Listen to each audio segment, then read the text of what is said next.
नमस्कार, SSN solution channel पर आप सभी का स्वागत है। लास्ट लेक्चर में हमने दिसंबर 2018 तक के आए हुए क्वेश्चंस कर लिए थे।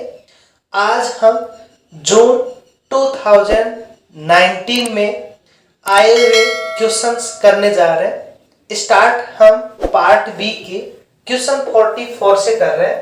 क्वेश्चन है let x star t be the curve which minimizes the functional। इस फंक्शन का मिनिमाइज जो कर्व है वो x स्टार t बताया हुआ है।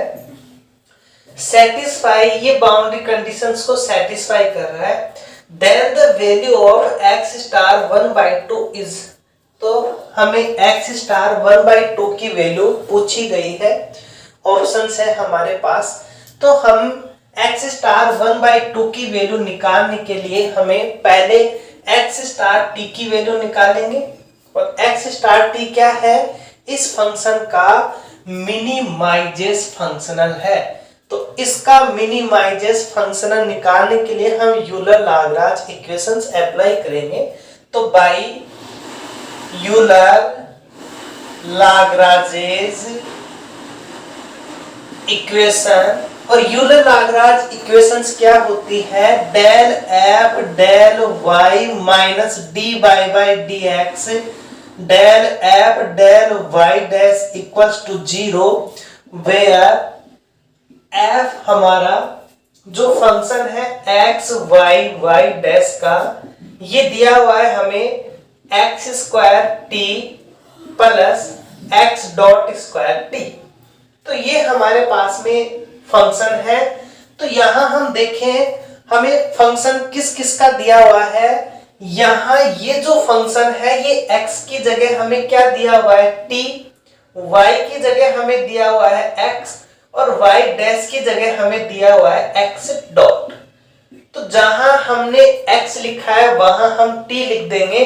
तो ये इक्वेशंस बनेगी हमारी डेल f अपॉन में del x minus d y by d t del f del x dot equals to 0। तो यूलर लाग्रांज इक्वेशन हमारी इसमें कन्वर्ट हो जाएगी।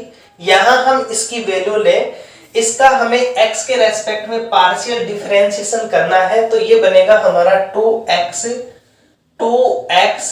Minus d y by d t, f का x डॉट के respect में करेंगे 2x dot equals to 0, implies करके 2 हम कॉमन लेके कैंसिल आउट कर देंगे, इसको इधर लेके जाएंगे, दोनों टर्म्स हमारी पॉजिटिव बन जाएंगी। ये बनेगा हमारा x डबल डॉट, या इसको इधर ही रहने दो, minus x equals to 0। x double dot minus x equals to 0, इसका जो हम CF निकालेंगे तो इसकी ऑक्सिलरी इक्वेशन होगी, और ऑक्सिलरी इक्वेशन हम मान लेंगे m square minus 1 equals to 0, m के मान आएंगे प्लस माइनस 1। तो यहां जो x ऑफ t है, x ऑफ t, वो x ऑफ t क्या होगा हमारा? यहां जो x ऑफ t आएगा उस x ऑफ t को हम किससे रिप्रेजेंट करेंगे? ड्यूल से रिप्रेजेंट करेंगे। तो x ड्यूल t का जो मान आया हमारा, वो मान आ गया हमारा प्लस माइनस 1 है, तो c1 e की power t plus c2 e की पावर माइनस t। m की वैल्यू प्लस माइनस 1 है, यहां से हमारे पास इसका ये मान आएगा। अब हमें बाउंड्री कंडीशंस दी हुई है x 0 पे 0, x 1 के ऊपर 1। तो जैसे हम x 0 इक्वल्स टू 0 लिखेंगे, या तो आप फाइनल में इसका मान जो आए उसको स्टार लगा के लिख देना। जो वैल्यू आ रही हमारी, ये बाउंड्री कंडीशन यहां हम अप्लाई करेंगे तो हमारे पास वैल्यू बनेगी 0 equals to c1 plus c2, implies करके c1 का मान आ गया माइनस c2। नेक्स्ट हमें बाउंड्री कंडीशंस दी हुई है x1 इक्वल्स टू 1, इंप्लाइज करके जैसे हम वैल्यू रखेंगे ये बनेगा 1 इक्वल में c1 e plus c2 e inverse. यहां हम C1 की वैल्यू माइनस C2 पुट कर देंगे तो हमारे पास वैल्यू बनेगी 1 इक्वल में minus C2E plus C2 by E। यहां से हम C2 कॉमन ले लेंगे, C2 कॉमन लेंगे तो हमारे पास वैल्यू बनेगी 1 by E minus E equal में 1। और यहां से जो C2 का हम मान निकालेंगे वो मान बनेगा हमारा E अपॉन में 1 minus E square, E upon में 1 minus E square.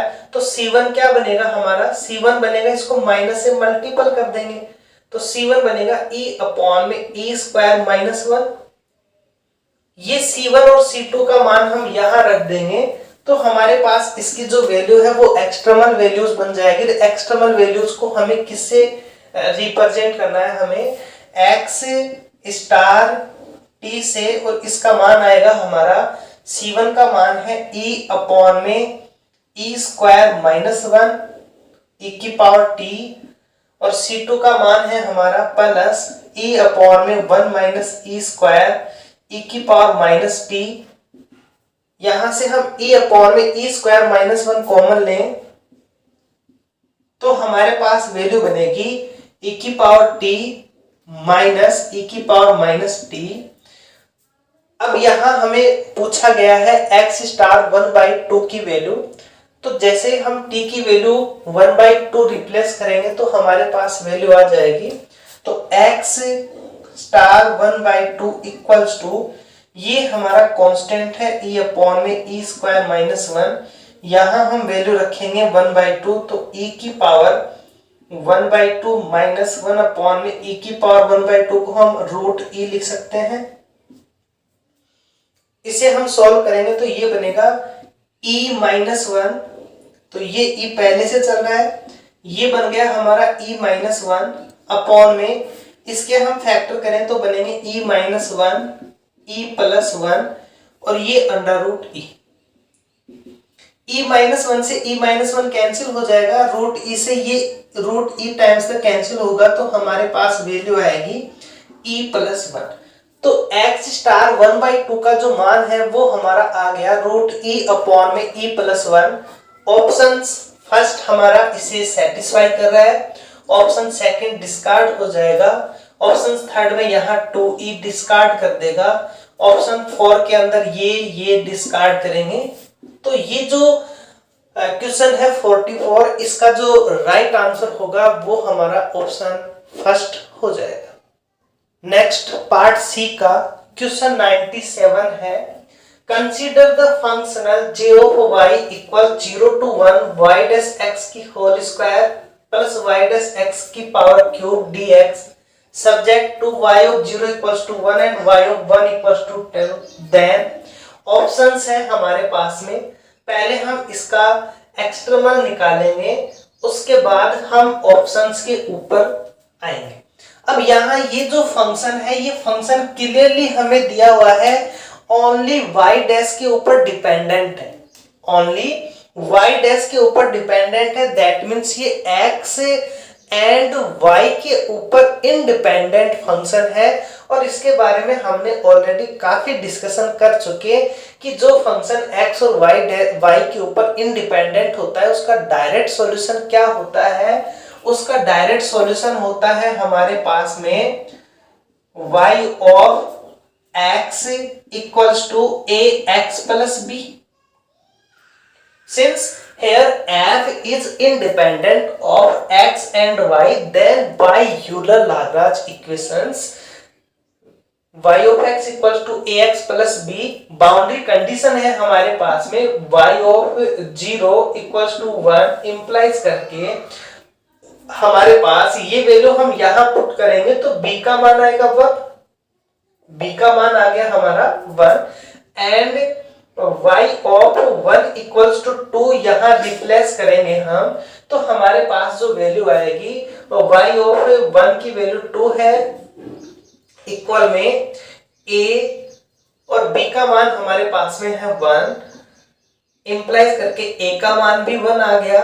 That means हमारे पास b का मान 1 a का मान 1 दोनों का ही मान 1 है तो हमारे पास y ऑफ x की वैल्यू बन गई x प्लस 1। अब एक तो हमारे पास में y दिया हुआ है, यहाँ C1 C2 C2 की कंडीशंस हम अप्लाई करेंगे तो हम यहाँ y डैश x की वैल्यू निकालें तो y डैश x बनेगा 1 और y डबल डैश x बनेगा हमारा 0। दैट मीन्स ये फंक्शन हमारे एवरीवेयर कंटिन्यूस है। We know that every polynomial constant functions are continuous और एवरीवेयर। हम क्या जानते हैं कि जो भी कांस्टेंट फंक्शन है या फिर पॉलिनोमियल है वो सभी जगह कंटिन्यूस फंक्शन होते हैं। तो यहाँ हमें कंटिन्यूस फंक्शन की ही कंडीशंस दी हुई है। तो ये y भी कंटिन्यूस है, y डैश भी कंटिन्यूस है, y डबल डैश आने वाले सभी ही कंटिन्यूस फंक्शन है। अब हम ऑप्शंस के ऊपर आते हैं। ऑप्शन फर्स्ट कह रहा है देयर एग्जिस्ट एन एक्सट्रीमल। इसका जो एक्सट्रीमल है ये y belongs to C1। C1 का मतलब ये है कि y भी कंटिन्यूस हो और y डैश दोनों हमारे कंटिन्यूस हो। y भी y डैश भी अपॉन में C2 है, दैट मींस y2 नहीं है, बट हम देख रहे हैं y2 भी हमारा कंटिन्यूस है। तो ये ऑप्शन हमारा डिस्कार्ड हो जाएगा। C2 का मतलब C2 means y dash y double dash ये सारे कंटिन्यूस होने चाहिए। तो ये ऑप्शन हमारा डिस्कार्ड हो जाएगा। Second option there exist an extremal y belongs to C। C का मतलब होता है केवल y कंटिन्यूअस। C का मतलब केवल y कंटिन्यूअस। इसको C या C की पावर 0 दोनों ही तरह से हम लिख सकते हैं। तो ये y तो कंटिन्यूअस है बट y डैश नहीं है। हम देख रहे हैं y डैश भी कंटिन्यूअस है, ये भी हमारा डिस्कार्ड हो जाएगा। Every extremal y belongs to C1 0 1। That means इसके जितने भी एक्सट्रीमल है वो सभी के सभी उनका डिफरेंशिएशन कंटिन्यूअस होगा।